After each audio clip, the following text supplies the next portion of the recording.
Hopefully today is a day that the Oklahoma State coaching staff is using signal to send the signal that there's about to be a bat signal in Stillwater, America, while also conveying the signal loud and clear that Bedlam needs to come back.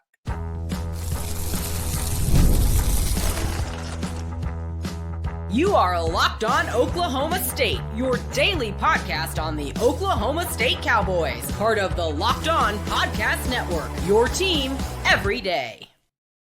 Howdy, y'all, and hello, all. Welcome back to Locked On Oklahoma State, your daily stop for all things cowboy and cowgirl related. My name is Cody Stillwater. I want to thank you kindly for stopping by to make this your first listen. We're available on all of your podcasting platforms, visually as well on YouTube. Find me personally on X at Aldeo State. Today, we get to jump right into the conversation of the spring game at Oklahoma State, potentially, hopefully, possibly having another team to match up against. And why would you not go for another team in the Power Four conferences that has Division I talent all day, every day?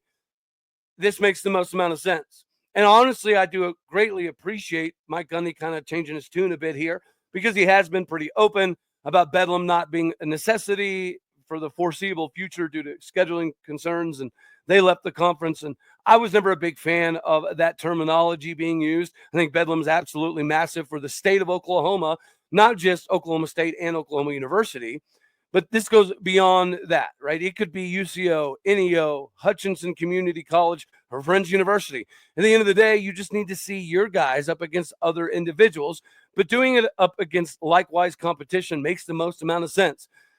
OU fans can howl at the moon about the Mike Gundy stance on Bedlam not being played. Of course, I think we can all agree, or most of us can agree, this game is good for both universities to have on a yearly basis. But with the scheduling lined up, it is what it is.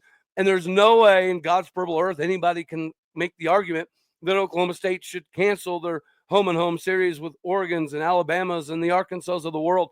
That's the schedule we have lined up. Now, if you wanted to make the argument that you could push Tulsa to the side, okay, perhaps. But there's an element of giving them a little bit of respect in this home-and-home series that we've been doing with them forever and a day.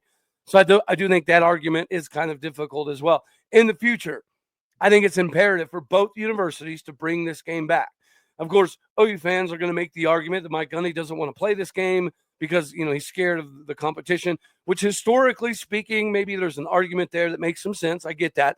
But we've won 2 of the last 3. So I do think that even Mike Gundy realizes that there could be a degree of separation between the schools. And if there is, we should see it in the spring.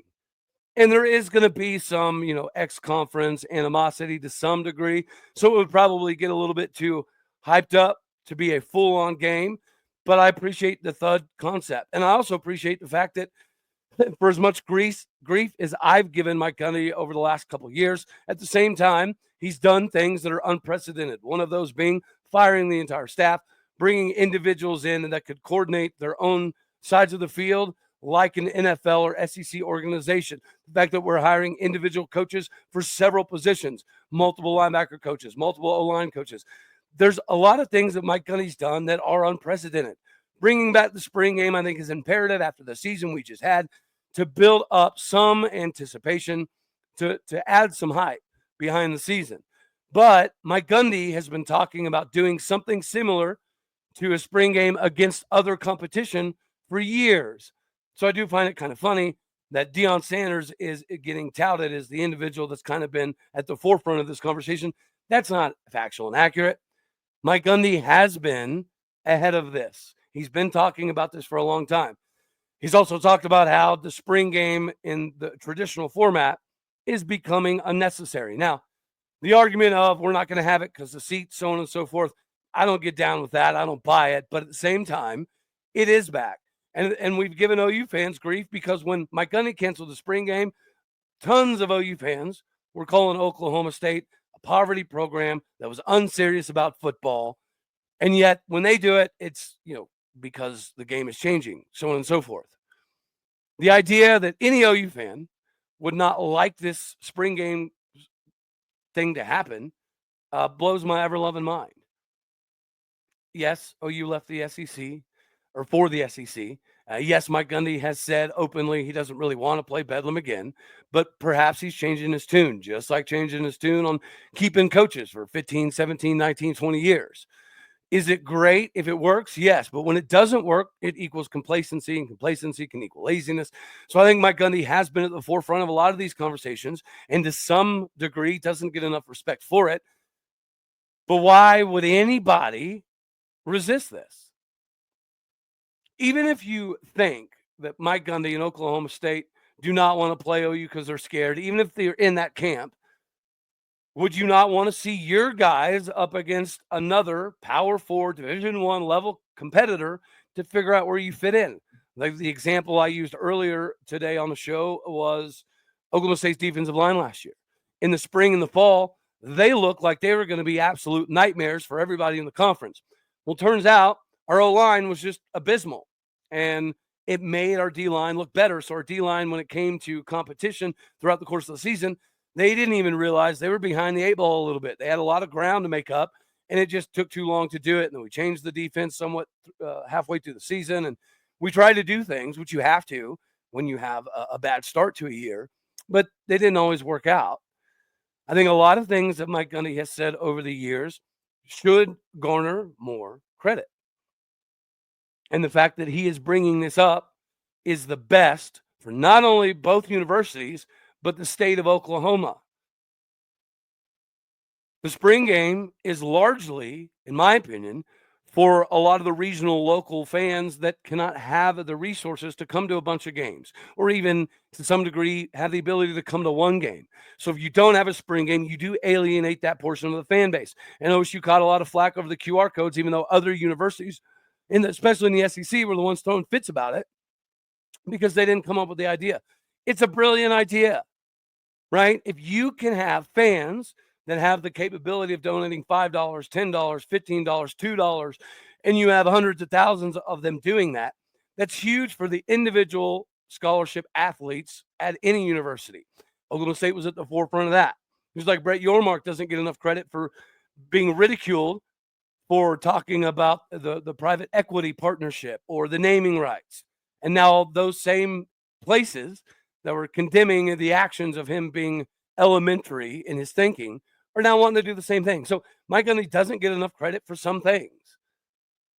I think this season is going to be able to kind of showcase if Mike Gundy does in fact have the ability to adapt, overcome, and understand the new landscape of college football, where it is. And spring game doesn't even necessarily have to be about profit. I would actually be irritated if this were to be announced, that there's going to be a Bedlam spring game every year, home and home, whatever it is, and there's a ridiculous charge. This should be like a $5 affair so you can pack stadiums. And if there's not enough revenue there for it to really matter, but it shouldn't. I don't think spring games should morph into this ordeal where everybody can make a ton of money. I think it should be about the state.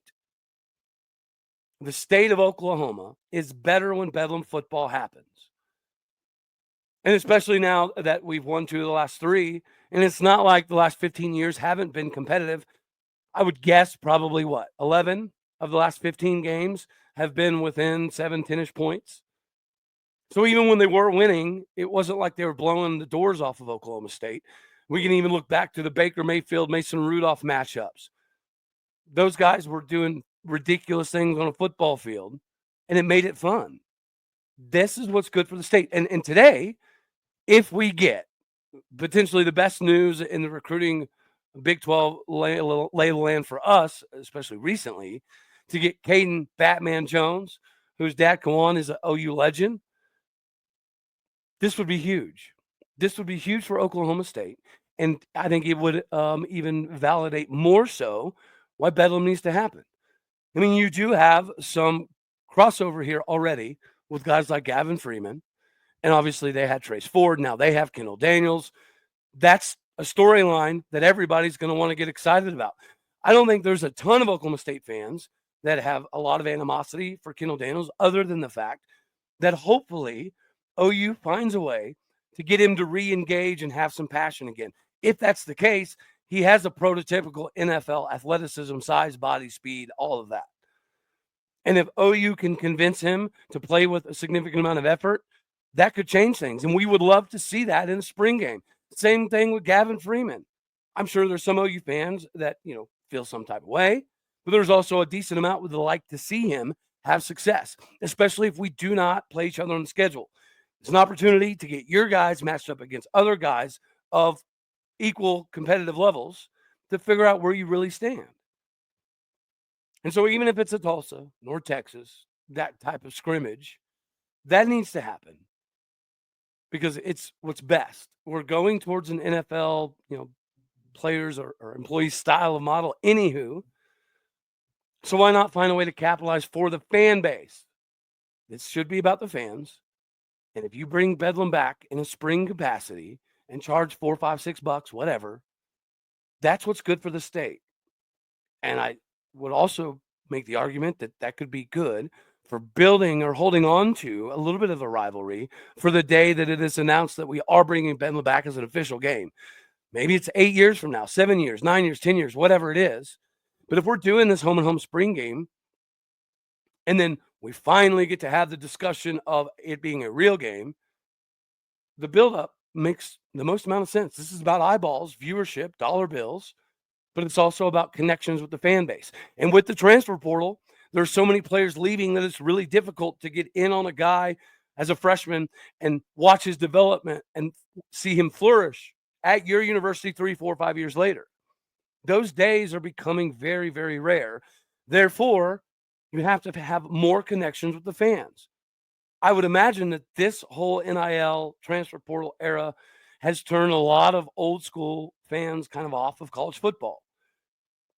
If you have Bedlam like this, it brings a decent chunk of those individuals back. So, in my opinion, this needs to happen. I'm glad Mike Gundy said it. And hopefully, this is the beginning building blocks of Mike Gundy changing his tune on not playing them as a regular game. But if we can do a home and home spring for 3, 4, 5 years in the process, I think that's what's best for both universities and, more importantly, the fans inside the state of Oklahoma. Speaking of the importance of having things ready to rock and roll and building excitement, make sure that you are able to do the same thing in preparation. Supply House is where you need to go anytime you're just trying to get in on the skilled trade acquisition of things that are going to make your job easier. Whether you're into plumbing, HVAC, electrical work, Supply House is the reliable way to order products online. Their easy-to-use website is packed with helpful resources and the latest product info to get you help with the job done right. Plus, with a complete inventory of over 200,000 parts and 400 top brands, you'll find exactly what you need delivered fast from coast to coast. If you need help with an order, Supply House offers expert support and industry-leading service, so you will always talk to a real person. And for the trade pros out there looking for an extra edge, their free Trade Master program offers exclusive perks like a dedicated phone line, free shipping, and discounts on every single order. Thousands of skilled professionals are already taking advantage. Now it's your turn to do the same. Join the Trade Master program today at supplyhouse.com/TM and start ordering plumbing, HVAC, and electrical supplies with just a few clicks. Use the promo code today, SH5, that is SH5, for 5% off your first order. Use that code SH5 for 5% off by going to Supply House today, supplyhouse.com. Go there today to get squared away. Now we need to talk about supplies of a different variety, and that would be the supply of linebackers this season. We have been blessed over the years to have the Amen Mbagamigas of the world, to have the Malcolm Rodriguez's and the Devin Harpers, and now even the Nick Martins and the Colin Olivers. We have been extremely blessed with linebacker play. Sometimes it's been hit and miss, but if you believe in the new NFL potential pedigree that Todd Grantham and staff is installing at Oklahoma State, then this does build excitement. Of course, quarterback is the fun position that everybody talks about, and the backup quarterback is always the most popular player on every roster all across the country. That's not going to change anytime soon, especially when you have a legitimate battle, when you have veterans coming back like Garrett Rangel. You have somebody that got significant experience as a true freshman in Milwaukee Smith. You have somebody that's been building not only in the athleticism department, but learning how to master his craft at quarterback in Zane Flores, plus Haas Haney. who's an individual that has an absolute cannon, runs track speed 40s, is going to have at least some understanding of what the offense implementation could look like, because he was very sold on Kevin Johns at Duke. He obviously played under the Doug Meacham installation system at TCU. So that's going to garner a lot of attention, as it should. But with all of the blessings we've had at linebacker, could the Cowboys have another opportunity here? Well, we've covered Brian McCoy several times. The individual who had a 5th to 7th round draft grade coming out of Akron last year, almost a carbon copy of Nick Martin at 6 foot, 225 pounds, runs virtually the same level of 40. They're pretty close on hand size, pretty close on vertical. So Brian McCoy is almost like another version of Nick Martin. So we have a good understanding of the excitement level there.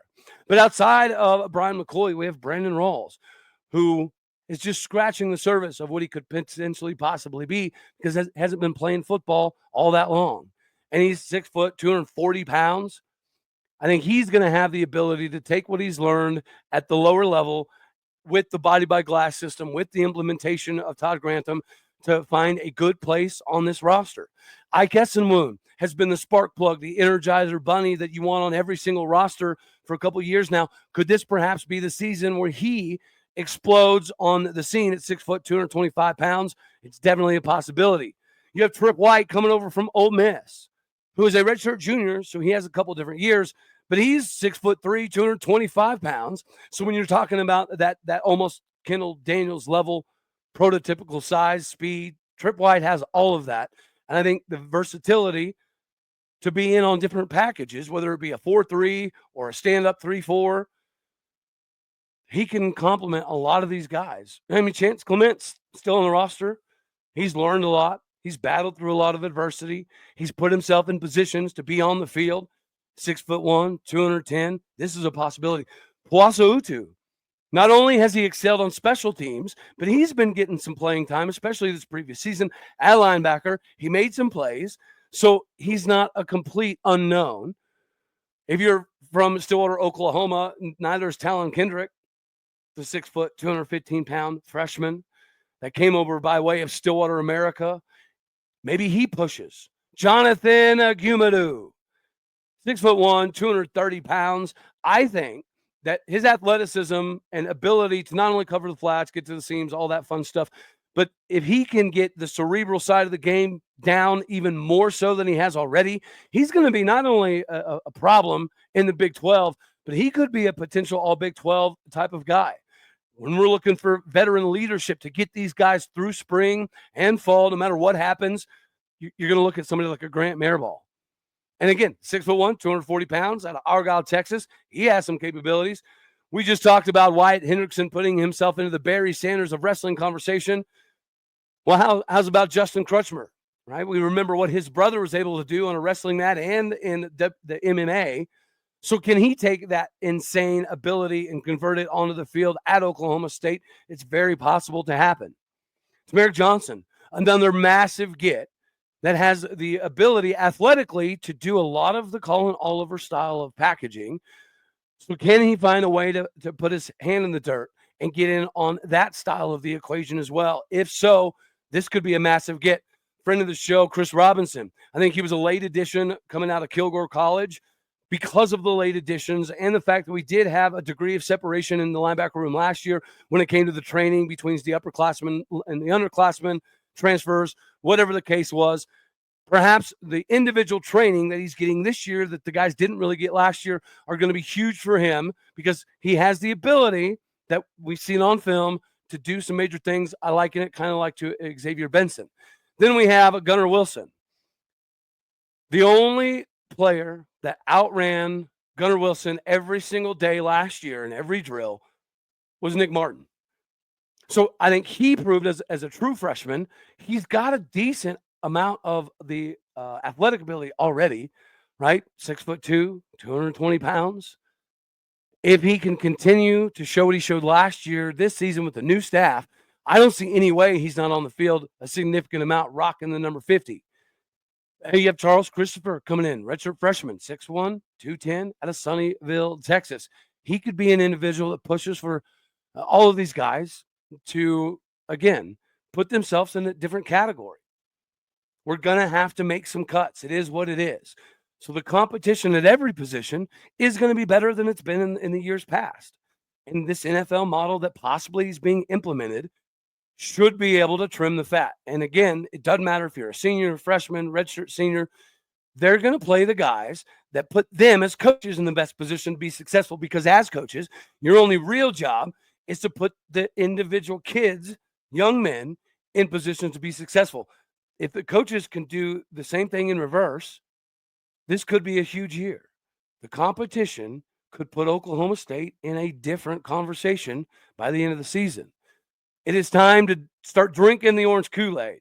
Maybe 7-5 isn't quite right. Maybe the expectations should climb, but we need to see it. The spring game is going to tell us a decent amount, not going to tell us everything, but it's going to give us enough indications on where we are athletically compared to the last few years until we can get a spring game against somebody else that absolutely needs to happen. Just like the Cowboys and Cowgirls are back out on the recruiting trail. The recruiting trail includes the transfer portal nowadays, but so does management of not only expectations, but money. I'm sure a lot of us have at one point in time looked at our bank account and wondered, where did all my cash dollar bills disappear to? Between dining out, online shopping, and entertainment, it is very easy to lose track of your funds. This is where Monarch Money comes in. This is going to be your personal CFO. It's going to give you full visibility and control over your finances. Monarch Money is not just your run-of-the-mill budgeting app.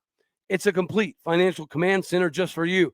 You can track all of your accounts, investments, and spending in one place. So you just need to stop managing money and start building wealth. When you start using Monarch, you're going to realize how much you're spending on daily necessities like food delivery. Now you can budget smarter and save more at the same time. Managing money with your partner is smoother than ever if it's with Monarch. You can track shared and personal accounts, set goals, and stay on the same page without all of the stress. Take control of your finances today with Monarch Money. Use the code LOCKEDONCollege, all one word, at monarchmoney.com for 50% off your first year. That is monarchmoney.com. Code LOCKEDONCollege, all one word, for half off your entire first year. Get with Monarch Money now. The money needs to be flowing right now for both the Cowboys and the Cowgirls.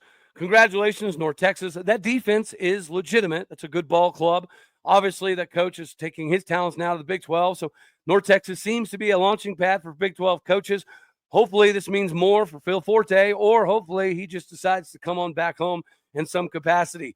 Hopefully we're also going after shooters in the transfer portal.